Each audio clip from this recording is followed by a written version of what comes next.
दोस्तों, एक परिवार में माँ के गुजर जाने के बाद जो पिताजी होते हैं बड़े बेटे की शादी 2016 में वह कर देते हैं। शादी के बाद जो लड़का था वह काफ़ी खुश था जो है, और उसकी जो पत्नी थी वो भी काफ़ी खुश थी। शादी हो जाने के बाद ये दोनों एक गोवा के लिए टिकट बुक करते हैं, और टिकट बुक करने के बाद ये दोनों जो है गोवा के लिए हनीमून मनाने के लिए वह चले जाते हैं। हनीमून मनाने के बाद जब वो गोवा से सीधा अपने घर आते हैं, तो घर आने के बाद जो पिताजी होते हैं वो पूछते हैं, बेटा कैसा रहा गोवा में आपका छुट्टियों का कार्यकाल? तो इसके बाद जो बेटा होता है गोवा की कुछ तस्वीरें दिखाने लगता है, और तस्वीर दिखाते-दिखाते अपने अपने पत्नी को कुछ छोटे कपड़े पहने हुए बहू की भी तस्वीर उसमें दिखाता है। अब जैसे जो है बहू की कुछ छोटे कपड़ों पहने हुए तस्वीर पिताजी देखते हैं, देखने के बाद वह भी काफ़ी एक निगाह लगाए रहते हैं। इसके बाद जो पिताजी होते हैं बहू की निगाह पर जो है हमेशा नज़र गड़ाए हुए थे। शादी के 1 साल बाद जो पिताजी होते हैं अपने बहू को लेकर वह जो है वहाँ से फरार हो जाते हैं। इसके बाद जो लड़का होता है वह काफ़ी जो है घबराया हुआ था, काफ़ी परेशान था। उसे लग रहा था कि हो सकता है पिताजी जो है किसी काम को लेकर सिलसिले से लेकर वह बाहर गए होंगे। लेकिन इसके बाद जो लड़का होता है काफ़ी परेशान था, काफ़ी हैरान था। देखते-देखते दिन पर दिन जो है वह ढलता चला जाता है। इससे लड़का परेशान होकर, हैरान होकर वह जो है गुमशुदगी की रिपोर्ट अपने पिता और पत्नी के खिलाफ लिखाता है, और लिखाने के बाद इसके बाद जो सामने रिपोर्ट आता है, जो सामने कहानी आती है, जिसे देखने के बाद सभी लोग की जो आँखें होती हैं शर्मनाक हो जाती हैं। और इसके बाद जो लड़का होता है उसकी समाज में जो है उसका जो सिर होता है वह सभी तरह से वह क्या होता है झुक जाता है। नमस्कार दोस्तों, आप देख रहे हैं लिस्टन रवि स्टोरी, सच्ची घटनाओं पर आधारित कहानी। दोस्तों, वीडियो जाने से पहले आप लोग हमारे चैनल पर नए हैं तो चैनल को सब्सक्राइब करके साथ में बेल आइकन को प्रेस कर लीजिए, ताकि सच्ची घटना पर आधारित कहानी सीधा इसका नोटिफिकेशन आप तक पहुंच चुके।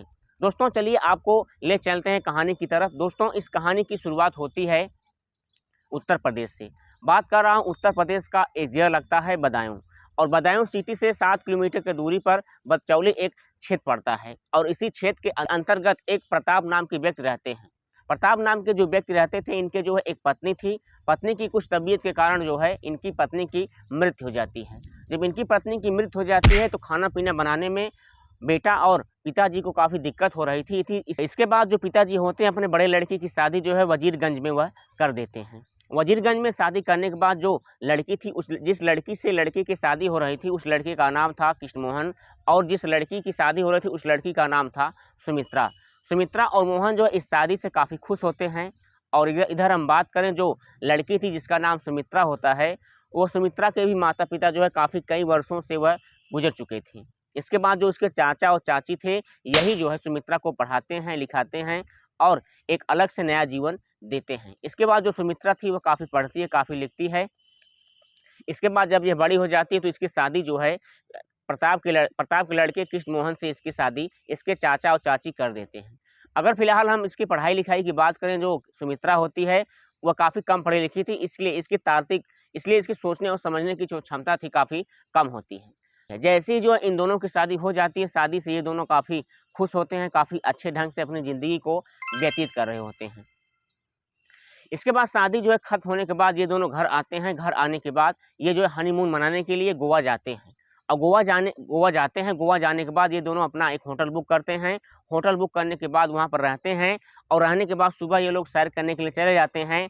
सैर करने के दौरान अलग-अलग प्लेस पर, अलग-अलग स्थानों पर, अलग-अलग जगहों पर ये दोनों अपना फ़ोटो शूट कराते हैं, और अलग-अलग सामानों का, अलग-अलग वस्तुओं का ये लोग, अलग-अलग चीज़ों का ये लोग यूज़ करते हैं। इसके बाद 2 सप्ताह की छुट्टी मनाने के बाद ये दोनों वापस बदायूं ज़िले में अपने घर पर पहुंच जाते हैं।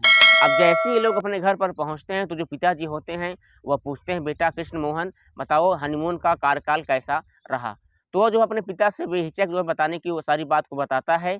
बताने के दौरान वो क्या करता है, अलग-अलग जगहों की फ़ोटो दिखाता है, साथ में अपनी उस पत्नी की फ़ोटो दिखाता है जिसमें वो कम कपड़े पहने हुई थी। जैसे ही कम कपड़े में अपने बहू को पिता देखता है, देखने के बाद निगाह लगाए रखता है। निगाह रखने के दौरान वह क्या करता है, अपने बहू को लेकर उसके मन में काफ़ी गंदे-गंदे विचार आने लगते हैं।